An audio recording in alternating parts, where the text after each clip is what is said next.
Hola chicas, hola chicos, bienvenidos a un nuevo vídeo. En esta ocasión empezamos el bloque de estadística y probabilidad. Y en esta unidad trataremos los conceptos relativos a la probabilidad. Vamos a por ello.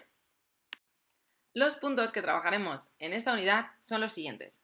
Primero haremos un recorrido por los conceptos previos, explicaremos en lo que consisten los sucesos, qué es la regla de Laplace, daremos una definición axiomática de probabilidad, explicaremos la probabilidad condicionada, explicaremos en lo que consisten las variables aleatorias y distinguiremos entre las variables aleatorias discretas y las variables aleatorias continuas. Vamos con unos conceptos previos. Distinguiremos entre dos puntos en este primer apartado. Experimentos aleatorios y después estudiaremos qué es el espacio muestral.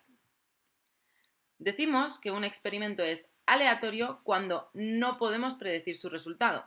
Por ejemplo, en el lanzamiento de un dado, de una moneda al aire, el resultado de la lotería primitiva, el sexo de un bebé antes de nacer. Pero no será un experimento aleatorio si, por ejemplo, lanzamos una moneda cuyas dos caras son cruz. En ese caso, sí podemos predecir su resultado, puesto que si la lanzamos y las dos caras son cruz, el resultado va a ser cruz sí o sí. Los experimentos aleatorios, insistimos, es cuando no podemos predecir su resultado. Todo experimento aleatorio lleva asociado un espacio muestral, es decir, el conjunto de todos los posibles resultados del experimento. Por ejemplo, si lanzamos un dado al aire, los resultados posibles son: el espacio muestral es igual a 1, 2, 3, 4, 5 y 6. Os propongo un ejercicio para ver cómo denotaríamos los espacios muestrales de otros experimentos aleatorios. Por ejemplo, nos piden que hallemos el espacio muestral de los siguientes experimentos.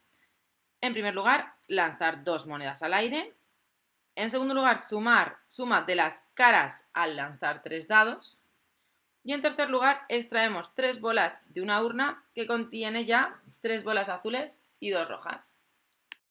Vamos con el primer experimento. Para los experimentos, a mí siempre me gusta escribir los distintos experimentos en su orden. Por ejemplo, para lanzar dos monedas al aire, primero lanzaremos una y luego lanzaremos la otra. Por lo tanto, si en la moneda 1, ¿qué sucesos posibles hay? Efectivamente, puede salir o cara o puede salir cruz. Y en la moneda 2, ¿qué otras dos probabilidades hay? Pues que salga cara o salga cruz. Es decir, si en la moneda 1 sale cara, en la moneda 2 puede salir cara o cruz. Si en la moneda 1 sale cruz, en la moneda 2 puede salir de nuevo cara o cruz. Luego, estos son los distintos sucesos que puede pasar. Es decir, que salgan cara, que salga cara cruz, que salga cruz cara o que salga cruz cruz. Y se denota de la siguiente manera. Aquí lo tenemos, el espacio muestral igual a cara cruz cara o cruz cruz. Suma de las caras al lanzar tres dados.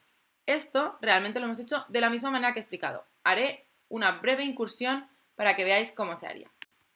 Para los dados haríamos, por ejemplo, lo mismo, aunque no siempre es necesario realizar todo el diagrama. En el dado 1 podemos sacar de un 1 a un 6. En el dado 2 lo mismo. Y en el dado 3 lo mismo. Y podemos sacar en el dado 2 de un 1 a un 6, si hemos sacado un 1 en el 1, un 2, un 3 y así hasta el final. Entonces, veremos que, por ejemplo, el primer suceso, el mínimo número que puedo obtener sería siguiendo esta línea, que siempre vamos a hacerlo siguiendo todas las líneas, sería el suceso 1, 1, 1 más 1 más 1, que sería 3. El siguiente suceso, como veis, sería 1, 1, 2. Como veis, sería 1 más 1 más 2, 4. Y como veis, seguiríamos así. En algunos casos se repetirían algunos números, porque, por ejemplo, si cogemos de nuevo en la siguiente, habrá sucesos que aparecerán más de una vez. Por ejemplo, si cogiésemos 1, 2, y aquí tendríamos otra vez de nuevo el árbol, y en el 2 sacamos un 1, tendríamos 1 más 2 más 1, que también es 4. Hay sucesos que se repiten, pero lo que está claro es que como máximo vamos a poder sacar un 3, porque lo mínimo que podemos sacar en cada dado es un 1. Y el máximo número que podemos obtener, la máxima suma, sería sacar un 6 en los 3 dados, que sería un 18. Luego los sucesos de la suma de los 3 dados serían como mínimo 3 y como máximo 18. Y por eso lo dejamos indicado tal y como se expresa aquí. El espacio muestral de la suma de las caras al lanzar 3 dados sería de 3, 4, 5, 6, así hasta el 18.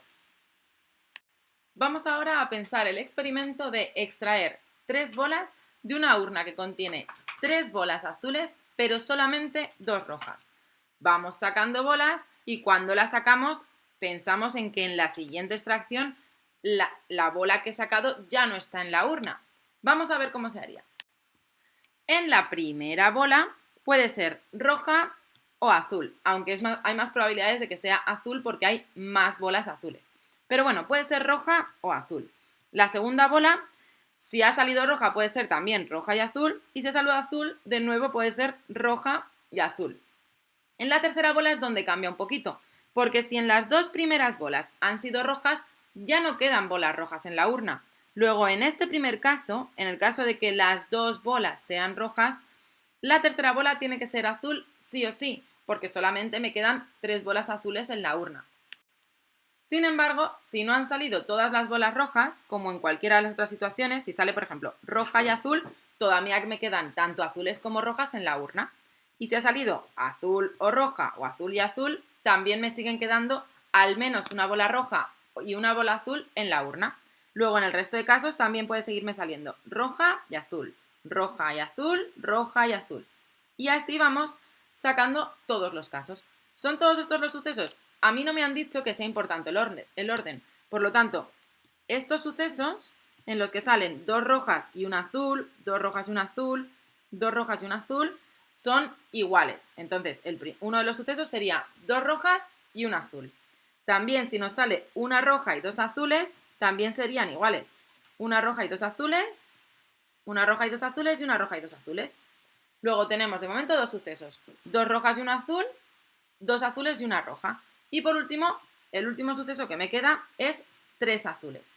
3 rojas en ningún caso puede salir, porque no tengo 3 bolas rojas en la urna. Luego, si me salen 3 rojas, sería un suceso imposible. Y se denota de esta manera. Como veis, el espacio muestral sería 3 azules, 2 azules y una roja, y un azul y 2 rojas. Sucesos. Ya nos hemos adentrado en el concepto y puede ser que ya os imaginéis qué es un suceso. Pero vamos a adentrarnos más en la definición, en sus tipos, en las operaciones que realizamos con los sucesos, qué es un suceso incompatible y las propiedades. Llamamos suceso a cada uno de los subconjuntos del espacio muestral.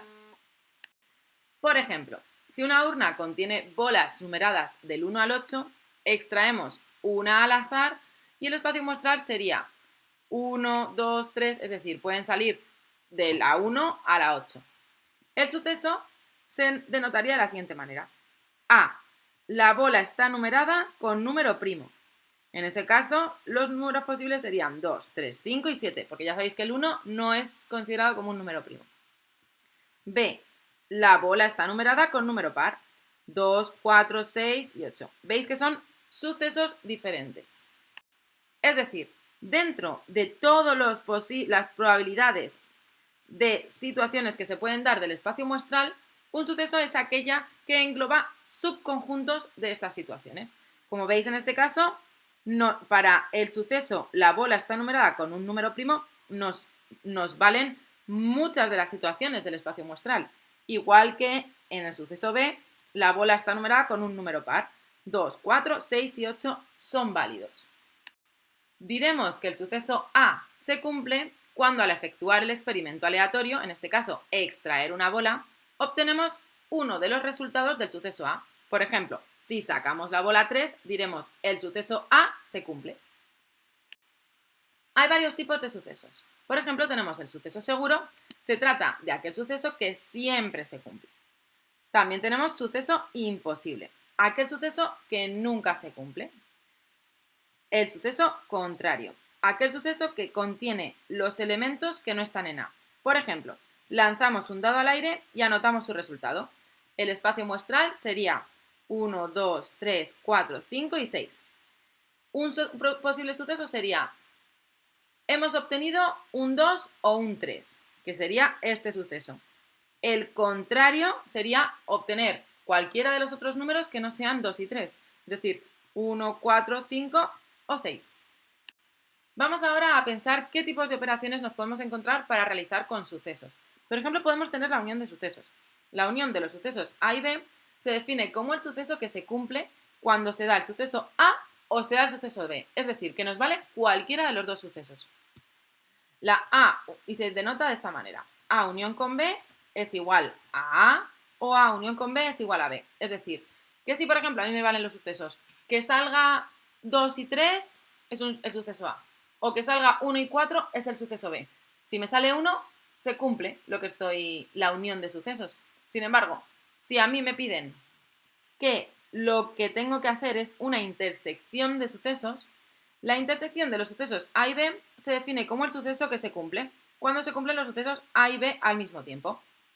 A intersección con B puede ser A y A intersección con B puede ser B. Es decir, tiene que pertenecer a los dos. Veámoslo con un ejemplo. Por ejemplo, si yo tengo el suceso A, cuando lanzo un dado, obtengo un número primo. Y el suceso B, cuando lanzo un dado, obtengo un número par.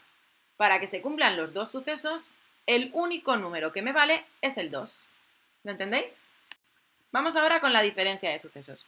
La diferencia de dos sucesos A y B se define como el suceso que se cumple cuando obtenemos un elemento de A que no está en B. A menos B, es decir, A intersección con el opuesto de B. Por ejemplo, en el caso anterior, si tenemos los sucesos A, obtener número primo cuando lanzamos un dado, y B, obtener número par. Para que se cumpla un suceso de A que no está en B, tiene que ser un número primo que no sea par. Luego me valdrían el 3, el 5 y el 7, pero no me valdría el 2. Gráficamente, las operaciones con sucesos se denotan de esta manera. Si tenemos el suceso 1 y 2, esta sería la unión. La intersección sería aquello que sucede simultáneamente en los dos sucesos y la diferencia es aquello que sucede en un suceso pero quitando las situaciones que también suceden en el otro suceso. Vamos a ver más ejemplos. Extraemos una carta al azar de una baraja española y nos proponen los sucesos siguientes. La carta es de oro y B, la carta es un rey. A unión con B. ¿Qué significa A unión con B? Significa que me valen los dos, que la carta sea un oro o que la carta sea un rey, aunque no sea de oro. A intersección con B significa que la carta tiene que ser de oro y también tiene que ser un rey. Luego solamente puede ser el rey de oros. Y A, quitando lo que también sucede en B, serían todos los oros menos el rey de oros. Y aquí lo tenéis. Como veis, la unión sería la carta es de oros o un rey. La intersección sería la carta es un rey y es de oros. Y la diferencia, la carta es de oros, pero no es un rey. Vamos ahora con el concepto de sucesos incompatibles. Dos sucesos A y B se dice que son sucesos incompatibles cuando no se pueden dar ambos sucesos al mismo tiempo. Es decir, A intersección con B es un conjunto vacío. Por ejemplo, lanzamos un dado y anotamos su resultado. El espacio muestral es 1, 2, 3, 4, 5 o 6. Sean los sucesos. El suceso A sale número impar, 1, 3 y 5. El suceso B sale 2 o 4. 2 o 4. Los sucesos son incompatibles porque nunca vamos a dar con un resultado que cumpla los dos sucesos. Es decir, no tienen situaciones iguales los dos sucesos. Es imposible que yo saque un número par y que al mismo tiempo sea 2 o 4, puesto que 2 o 4 son números pares. Las operaciones con sucesos también tienen propiedades. Por ejemplo, la propiedad asociativa. Si tenemos tres sucesos, podemos unirlos bien primero B con C y luego con A, o bien primero A con B y luego con C. Sucede lo mismo con la intersección. La conmutativa A unión con B es exactamente lo mismo que B unión con A y lo mismo con la intersección.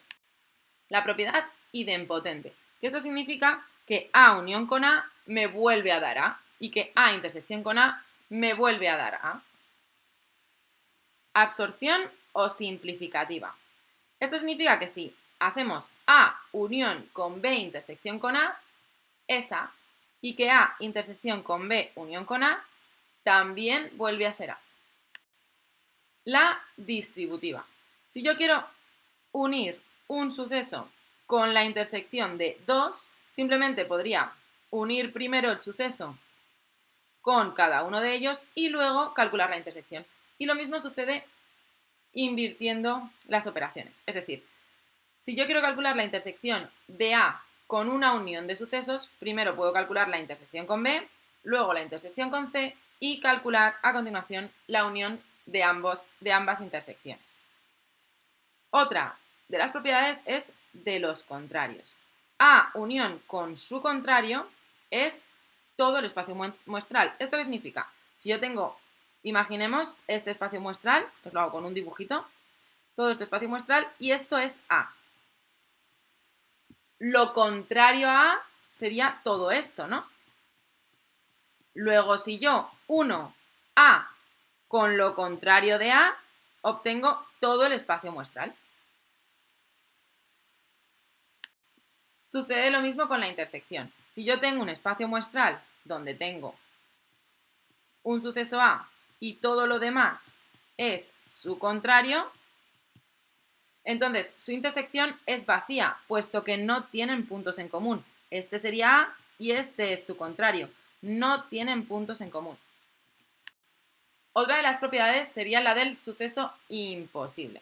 Es decir, A unión con el vacío va a continuar siendo A y A intersección con el vacío va a ser el conjunto vacío. Del suceso seguro, A unión con todo el espacio muestral obviamente nos va a dar de nuevo todo el espacio muestral. Y A intersección con todo el espacio muestral también nos va a dar A. Existe también la involución de los contrarios.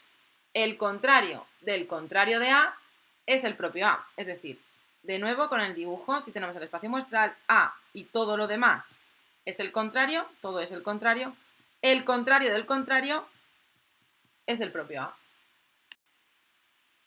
Otras dos de las propiedades son contrarios de los sucesos seguro e imposible.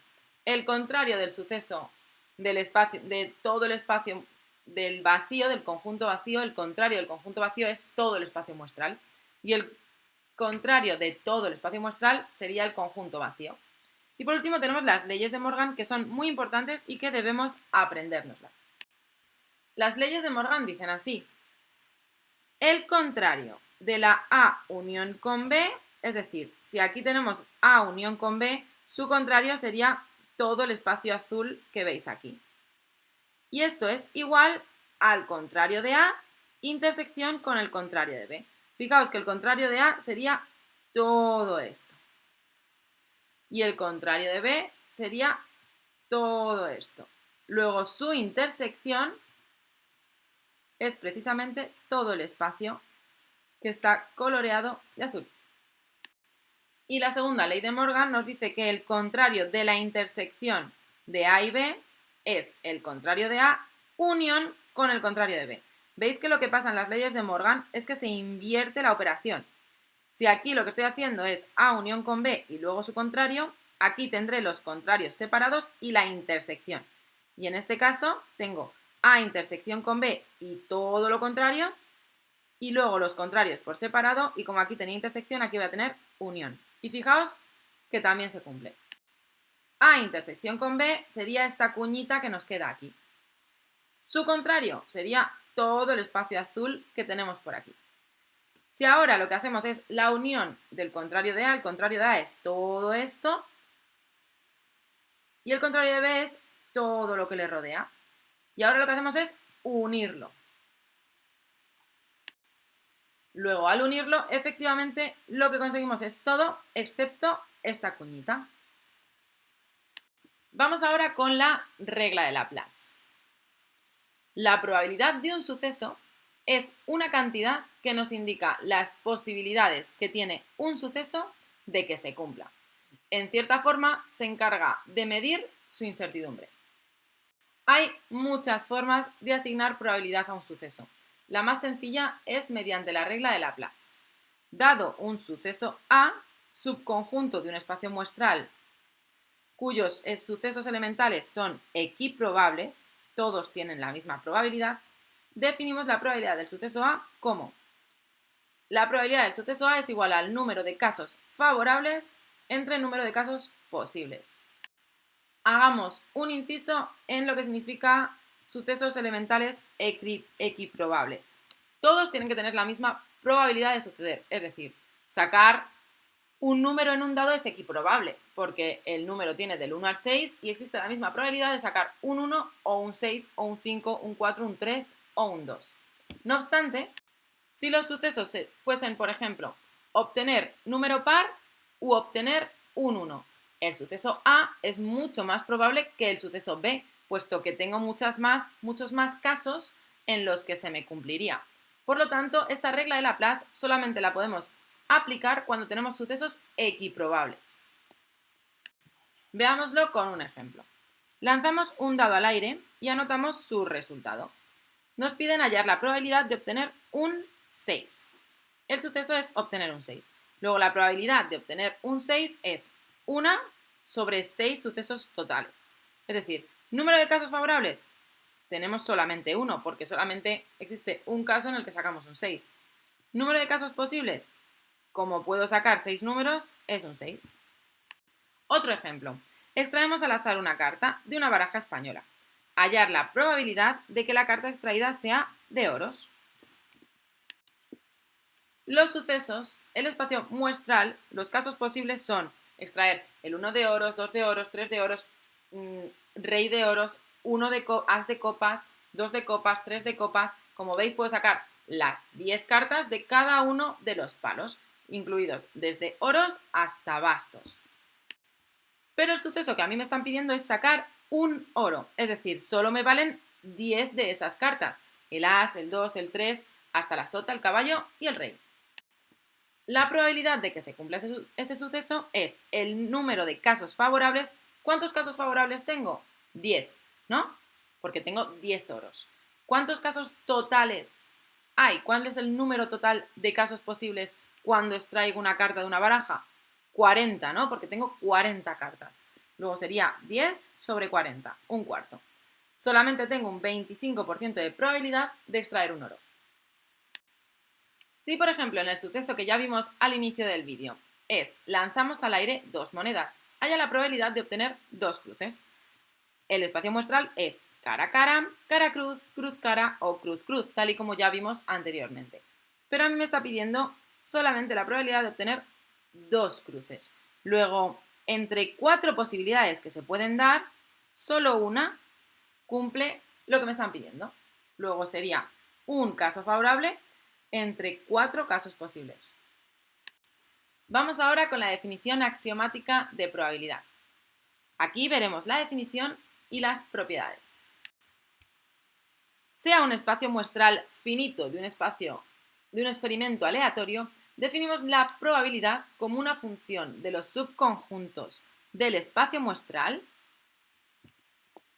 definida como veis en la pantalla, en el intervalo 0, 1, verificando las siguientes condiciones. El axioma 1, que es que la función sea igual a 1, y el axioma 2, para cada par de sucesos A y B incompatibles, esto significa que A intersección con B es vacío, se cumple que la probabilidad de A unión con B es igual a la probabilidad de A más la probabilidad de B. Y tiene las siguientes propiedades. La probabilidad de A es un número que se encuentra entre el 0 y el 1. La probabilidad contraria a A es 1 menos la probabilidad de A. La probabilidad del conjunto vacío es 0. La probabilidad de la unión de A y B es igual a la suma de A y B menos su intersección, el principio de inclusión-exclusión. La probabilidad de A menos B es igual a la probabilidad de A intersección con el contrario de B que esto es igual a la probabilidad de A menos la probabilidad de la intersección de A con B. Vamos a hacer ahora un breve inciso en el significado de esta cuarta propiedad, que no es más que el principio de inclusión-exclusión. En probabilidad, el principio de inclusión-exclusión nos dice lo siguiente. Si A y B son sucesos cualesquiera asociados a un espacio muestral dado, la probabilidad de que ocurra el suceso A o el suceso de B está dado por esta fórmula de aquí, que es el principio de inclusión-exclusión. ¿Y por qué tenemos que utilizar esta fórmula? Os lo voy a explicar a continuación. Supongamos que queremos calcular cuántas personas con pantalón azul o camisa roja hay. Fijaos que primero tenemos que ver cuántas personas cumplen alguna de los dos sucesos. Los dos sucesos son R tiene camiseta roja o A tiene pantalón azul. Y a mí me están pidiendo la intersección de estos dos sucesos, porque me da igual si tiene camiseta roja y pantalón verde. A mí me están pidiendo que se cumpla que tiene camiseta roja y pantalón azul. Luego la probabilidad es la unión entre el suceso R y el suceso A. El suceso tiene camiseta roja y el suceso tiene pantalón azul. Contamos cuántas personas tienen camiseta roja, independientemente del color de su pantalón. Y como veis, contamos y contando llegamos a que hay 9 personas que cumplen esta situación. A continuación, contamos cuántas personas tienen pantalón azul. Y contando, llegamos a que también hay 9 personas que tienen pantalón azul, independientemente del color de su camiseta. En esta diapositiva os he unido, por ejemplo, todo lo que pertenecería al conjunto R y todo lo que pertenecería al conjunto A. Como veis, tenemos 4 personas que cumplen las dos condiciones. A continuación, vamos a contar cuántas personas cumplen las dos condiciones. Tal y como os he indicado antes, hay 4 personas que tienen camiseta roja y pantalón azul. Es decir, eso es la intersección. Cumple las dos condiciones, la intersección. Camiseta roja y pantalón azul. Y como veis, son 4 las personas que cumplen esta condición. Ahora, para poder responder a la pregunta ¿cuántas personas hay que tengan camiseta roja o pantalón azul? Cualquiera de las dos situaciones, independientemente de si los de la camiseta roja tienen pantalón amarillo y los del pantalón azul tienen camiseta verde, nos da igual, que tengan camiseta roja o pantalón azul, la unión, vamos a aplicar la fórmula. Entonces aplicaremos la fórmula y pondremos la probabilidad, el número de personas que tienen camiseta roja, más el número de personas que tienen pantalón azul, menos la intersección, los que cumplen que tienen las dos cosas. Y como veis tendremos 9 más 9 menos 4, es decir, 14. ¿Por qué hemos tenido que aplicar la fórmula? Fijaos que si nosotros hubiésemos dicho, pues hay 9 personas que tienen camiseta roja y 9 personas que tienen pantalón azul y lo sumamos, hubiésemos contado 18 personas y esto hubiese sido incorrecto. ¿Y por qué sucede eso? Fijaos que a nosotros lo que nos están pidiendo es que sumemos estos dos conjuntos, es decir, si tenemos ahí el conjunto A y el conjunto B, que tienen una parte común, a mí lo que me están pidiendo es toda esta zona roja, ¿de acuerdo? La unión de los dos conjuntos. Pero no puedo sumarlos, porque si los sumo, fijaos lo que obtengo. Si yo sumo primero el conjunto A enterito, lo sumo, y luego sumo el conjunto B,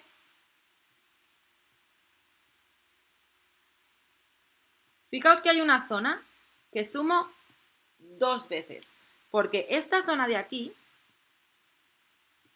esta zona que tenemos aquí, la estoy sumando tanto cuando sumo A como cuando sumo B. Como la estoy sumando 2 veces, por eso la tengo que restar una vez.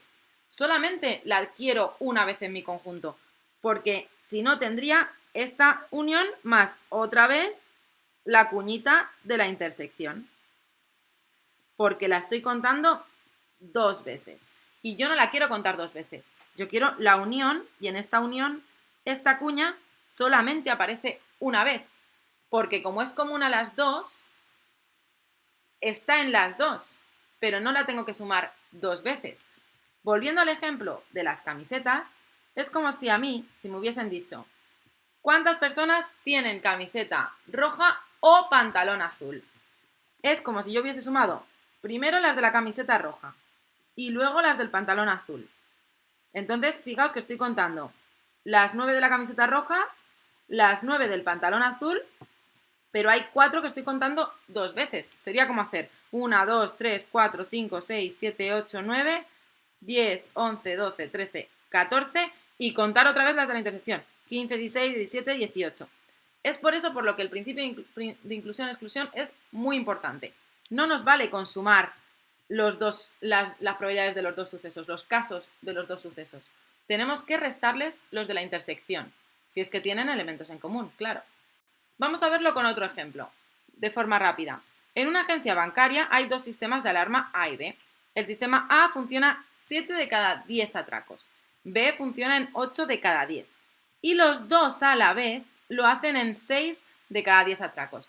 Es decir, hay 6 casos en los que A y B funcionan simultáneamente. Entonces, si yo tengo aquí todos los casos en los que funciona A, aquí todos en los que funciona B, hay algunos casos, 6 en concreto de cada 10, en los que funcionan los dos.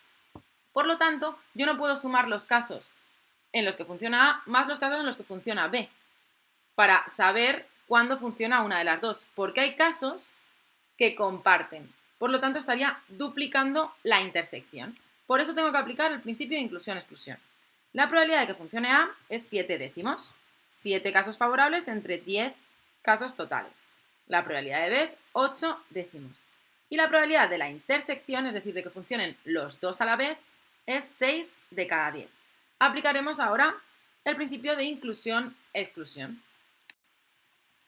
Como la probabilidad es 0,7 porque es 7 entre 10 y la probabilidad de B es 0,8 porque es 8 entre 10, lo que haremos será, la probabilidad de la unión será la probabilidad de A más la probabilidad de B menos una vez la probabilidad de la intersección. Y así es como obtengo 0,9. 9 en 9 de cada 10 atracos funcionará una de las dos alarmas.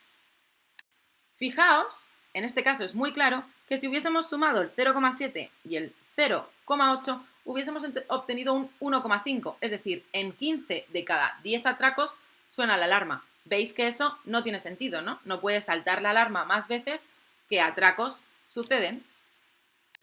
Volvamos ahora a la definición axiomática de probabilidad. Y vamos a ver otro ejemplo.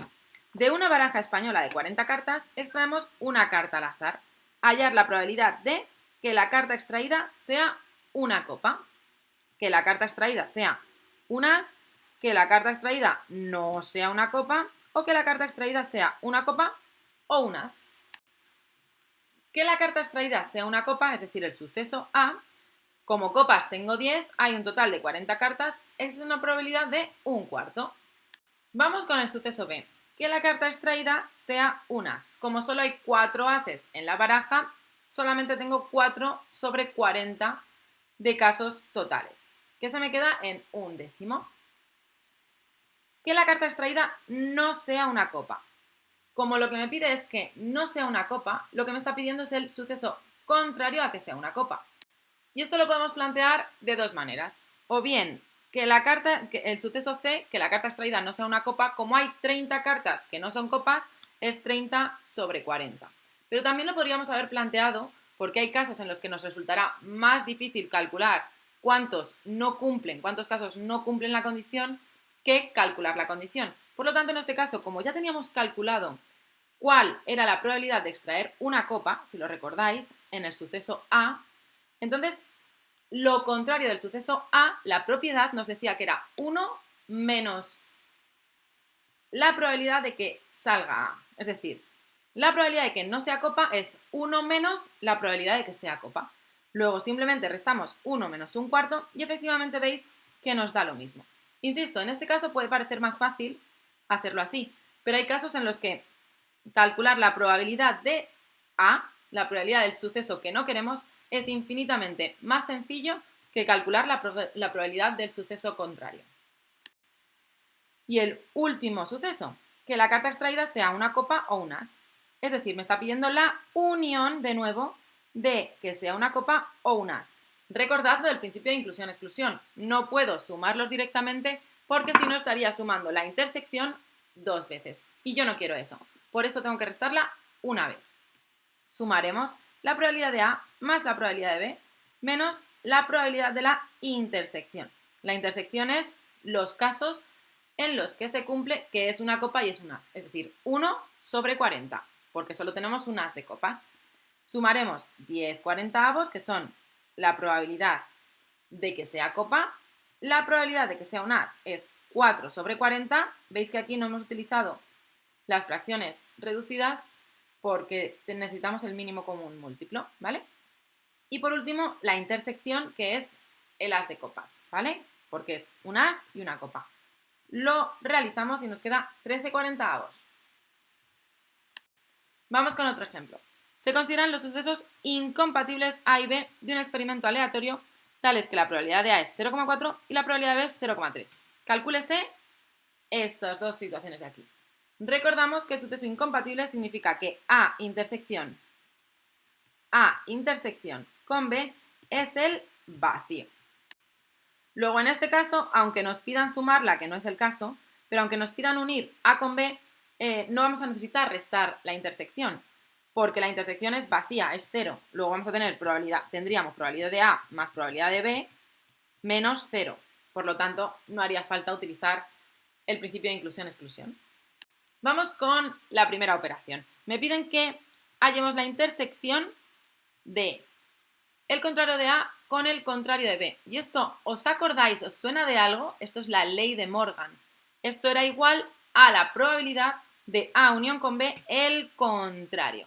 Como A unión con B es súper sencillo, porque es muy sencillo, merece mucho más la pena calcular esto, porque esto, el contrario de A unión con B, por la propiedad que ya conocemos, es 1 menos la probabilidad de A unión con B. Y la probabilidad de A unión con B, como son sucesos incompatibles, simplemente tengo que sumarlos.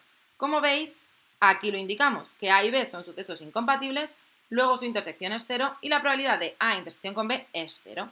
Por lo tanto, como veis aquí, aplicamos el principio de inclusión-exclusión, esto nos da 0 y nos queda que A unión con B es 0,7.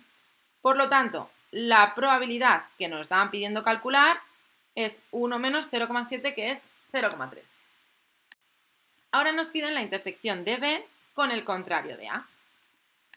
Y esta era la quinta propiedad. Si lo recordáis, aquí la tenemos, de modo que la vamos a utilizar. Como veis, tendremos que, lo que nos piden en este caso es B con el contrario de A, pondremos probabilidad de B menos la probabilidad de la intersección. Y sustituyendo, como la intersección es 0, la probabilidad de B intersección con el contrario de A es simplemente la probabilidad de B. Ya está aquí el primer vídeo de probabilidad. Continuamos con el resto de apartados en los siguientes vídeos.